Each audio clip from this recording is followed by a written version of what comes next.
परमात्मा की भक्ति करते तो प्रसन्न होता है। हम जब दूसरों का बुरा करते हैं, दूसरों को सताते हैं, दूसरों को कष्ट देते हैं तो ये दुखी होता है। इसलिए सुखी दुखी होता है क्योंकि दोनों सुपर्णा संयुजा सुजाता, ये दोनों पक्षी एक साथ बैठे हुए हैं। जब ये जीवात्मा कोई दूसरे कर्म की तरफ, दूसरों को सताने और कष्ट देने की तरफ जाता है तो परमात्मा इसकी तरफ देखता है कि इसका फल तेरे को भोगना पड़ेगा, फिर मेरे को मत कहना। इसलिए जीवात्मा इन इंद्रियों को रोकता है कि देखो 4 वेद 6 शास्त्र में बात लिखी है, तो सुख देने सुख होता है, दुख देने दुख हो।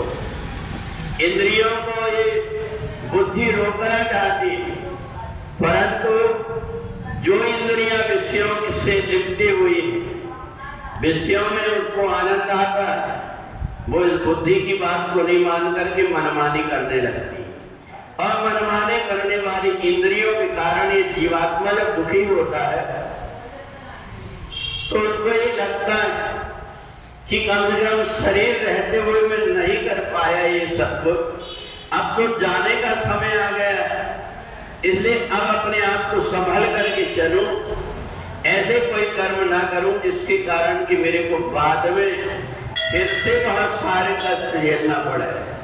और इसलिए संतों ने जो चौथा आश्रम है उस संन्यास आश्रम का बनाया। संन्यास आश्रम में व्यक्ति घर में रह करके पारिवारिक आसक्ति से अलग होकर के इंद्रियों के द्वारा कोई प्रकार के विषयों की इच्छा ना करके सबका कल्याण हो ऐसा व्यवहार करके, और उस समय त्यागी का विरक्त जैसे जीवन जीने लगता है तो उसको भी उतना ही पुण्य मिलता है जितना व्यक्ति समझ करके पूरा जीवन भर चलता है।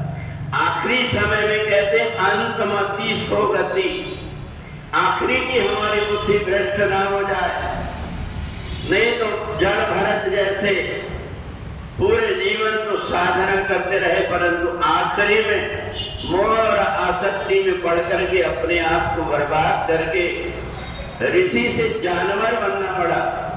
तो इसलिए हमारी ऐसी वृत्ति हो जाए, हमारा ऐसा स्वभाव हो जाए, ये जो जीवात्मा है ये जीवात्मा इंद्रियों के विषयों की तरफ अगर उसको लगाते तो वो दुखी होता है, और जब परमात्मा की तरफ लगाते तो उसको प्रसन्नता होती है। तो जीवन में हमेशा जो व्यक्ति परमात्मा की तरफ चलने लगता है उसको गीता में भगवान ने पुरुषोत्तम कहा।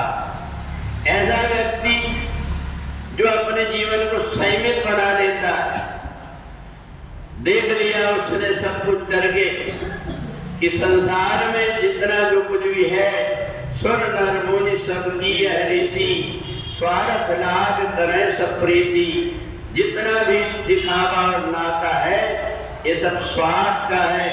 इसलिए ऊपर उठ करके परम स्नेही परमात्मा से जो जुड़ जाता है वो पुरुषोत्तम कहलाता है, और जो संसार की तरफ चलने लगता है वो अधम जीवात्मा कहलाता है।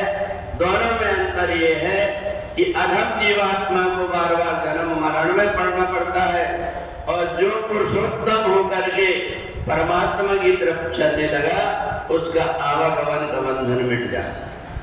बोले सच्चिदानंद भगवान की।